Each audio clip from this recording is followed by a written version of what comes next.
دیکھیے، جہاں تک شیطان کا تعلق ہے تو یہ ایک کریکٹر کا نام ہے۔ اب شخصیت اس کے پیچھے جو ہے وہ انسان بھی ہو سکتی ہے اور عزازیل جنوں میں سے بھی ہے۔ انسان کا میں نے اس لیے کہا کہ قرآن مجید میں اس کا ذکر ہے کہ شیطان انسانوں میں سے بھی ہیں جو شر پھیلاتے ہیں۔ مثلا قل اعوذ برب الناس ملک الناس الہ الناس من شر الوسواس الخناس الذی یوسوس فی صدور الناس، یعنی یہ تو اس کی تعریف ہو گئی شیطان کی۔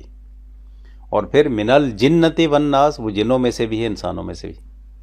تو انسان بھی وسواس ڈالتے ہیں، انسان بھی بدراہ کرتے ہیں، گمراہ کرتے ہیں، بیٹھکیں لگاتے ہیں، لوگوں کو مائل کرتے ہیں برائی کی طرف، یاریاں دوستی بنا کر بھی۔ اس لیے یہ جو عمل ہے، جو برائی کی طرف لانے والا، بلانے والا، برائی کو فیسینیٹ کر کے بتانے والا، خوبصورت کر کے بتانے والا، مزین کرنے والا، اچھا پیش کرنے والا، شارٹ کٹ کے طور پر تمام فوائد آپ کو دلانے اور دینے کی ترغیب دینے والا، یہ کریکٹر ہے شیطان۔ شیطان کے لفظی معنی ہوتے ہیں باغی، سرکش، سرکشی پہ اترانے والا۔ اسی بغاوت اور سرکشی کے ناطے سے سب سے پہلے جس نے حکم خداوندی سے سرتابی کی، اتباع نہیں کی، اسے اسی شیطان کا نام دیا گیا، سرکش اور باغی۔